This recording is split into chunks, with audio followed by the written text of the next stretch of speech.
So, this is the M1 Macbook Air, and it has been 4 years since its release.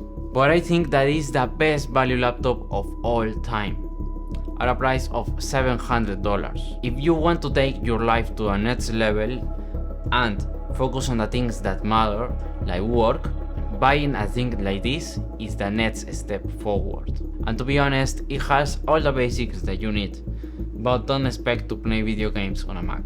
No, this is to quit the distractions that hold you back. Welcome, my name is Adrian, an 18-year-old engineer student, and on this channel we help young individuals to become a better person in all the aspects. Okay, so let's start out with the performance. Performs well with simple tasks like browsing the web, making a website, writing using basic apps like emails, that sort of stuff. And this machine is perfect for the people that do that. But in terms of high demanding tasks like video editing, photo editing, some types of coding, obviously don't expect to do gaming with this machine. It has only, my machine has only 8 GB of RAM, 256 GB of storage. It's like the base model. Basically, in any Mac, don't expect to play video games. I see the Mac as a focus tool, because you can play a lot of video games, like you can play Minecraft for sure, some apps from the iPhone. So that is the big advantage for me, because I don't want to get distracted. And you will say, oh, on the Windows you install it and you are ready to play. So I see just this machine as work-wise, like only do work. I also had problems on the thermals when I am doing like a high demanding task like video editing or photo editing, and even some apps that I use, and it really slows down and gets really hot. Like I was editing a video on 4K and my machine was just burning. Like it happens all the time when I am editing video, shorts or long form. It happens all the time and it gets really hot, and that's very harmful for the components. When you browse the web, when you do emails, writing, it has any problem at all. And the problem of the thermals, it's because this laptop has no fan. The only machines that have the fans are the MacBook Pros. The Air don't have any. This dissipate for like, and I think that is passive cooling, and it's in total silence. I saw like many different Windows laptops and they are very loud, and this is totally quiet. I also had problems with the speakers, mainly because the one of the left have like passed out like when I am playing music or video or anything, and when it gets very loud, the speaker on the left gets very saturated. I don't know why. So I go to the settings and put the most of the sound to the right, and that happened after my warranty ends. But because I am using the AirPods on most cases, I don't really notice the problem.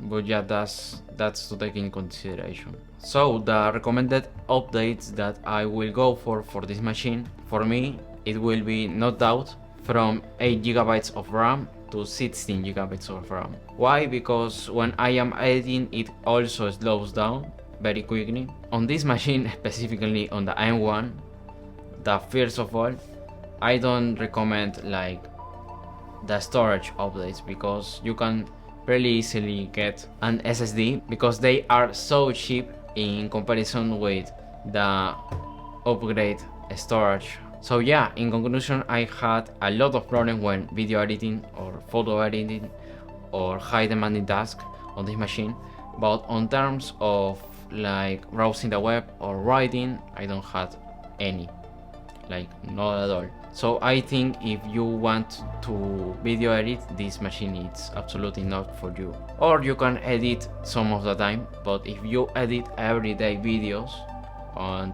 or if it is your job or something like that, you have a YouTube channel, I don't know, yeah, this machine is not for you. Okay, so let's talk about now about the design.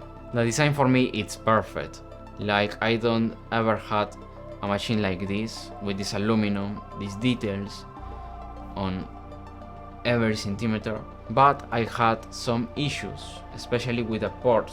Okay, so we have two USB-Cs and one jack port, and if you like charge your Mac like normal, you only had one USB-C, and you have to carry a USB-C hub, no doubt, because if you don't have it, you can basically use your Mac to connect to a monitor, like I have here, like a mouse, some accessories that you want. Like, it's impossible to work like that. And if you do content creation, it can get very messy. Although I have a USB-C hub that I have for 2 years, something like that, I am missing USB-C ports because, well, this is the cheapest one that I find on Amazon, but they are not high quality. Some of them broke the machine. I mean, you can do the work with this. It's a very basic one. I will talk on them on another video. But yeah, I think that this hub can get the work done for 99% of people. But for people that make content creation, it can get very messy right here. Then that it's very lightweight, but it's very easy to carry this around. Like, I don't know how much this weighs, but it's incredible. I had on the past a PC, a Windows PC that I built myself, and it gets very dirty, so much weight. The case was like so big, especially for me that I live on a really small room. This was a deal for me, like a life-changing one. Also, it's like very thin. It's crazy. Most of the laptops can get this thin, although you go to a Ultrabook of the Windows ones. And finally, on the design, I want to highlight the typing experience. It's very good. Like, because you have this difference in size, it's like a natural size. For placing your hands and start typing, it's like you had like a keyboard pad, like where you place your wrist and start typing, and it's incredible. Like, the new design don't have that feature. They remove it. I don't know why. So let's talk about the battery life. So this battery can support all the day long as you do only lightweight tasks. But if you pass to a high demanding one, it can get very difficult for the machine.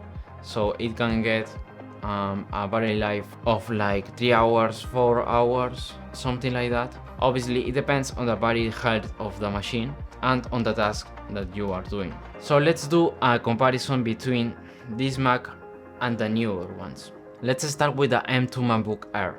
So to put things simple, if you don't get the full maxed out CPU and an upgrade of storage, you basically don't get the improving between the two. As much of you know, there was a problem, and there is a problem on the base model M2 MacBook Air on the speed capacity of the storage.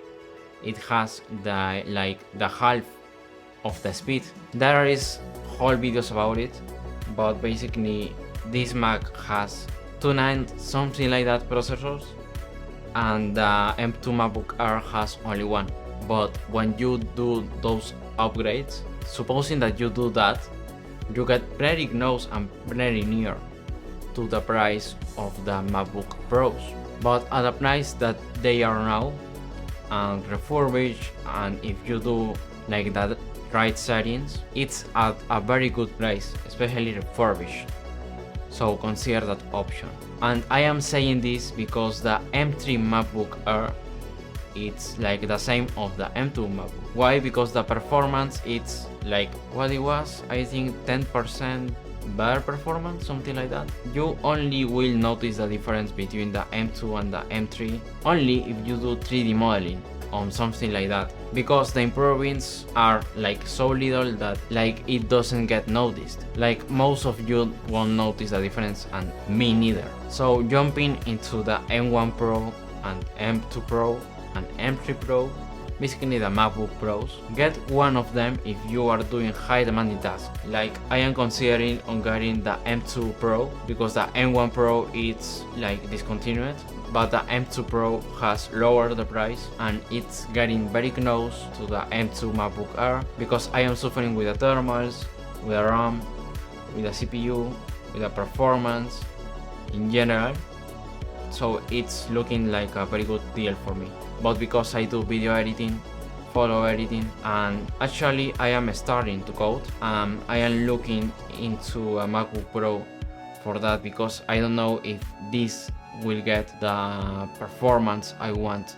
And the M3 Pro is like the same with the M2 normal and M3. You don't will notice so much of the difference. But if you are doing lightweight tasks, stay with this. Because if you going to jump to the M1 Pro, M2 Pro, M3 Pro, you will not notice the difference. Basically, you can see benchmarks when people is doing like basic tasks and that get the exact same results on this machine with the Pro chips. It's insane. It's the exact same because it's a lightweight task and you will not like use the full capacity of these ones, of the Pros. So it basically depends on what are you doing. But I think that this machine is the best value laptop of 2024, of the last years, whatever you want to call it. I think it's a very good laptop. But if you want to do gaming, if it is the thing that you want, don't even look at the Macs. They are not for you. So that's all for this video. If you want to see more tech videos, I will leave you here or here all the tech videos I did on this channel. I hope you find this video sort of helpful. I just wanted to share my experience with this laptop. So that's it and see you in the next one.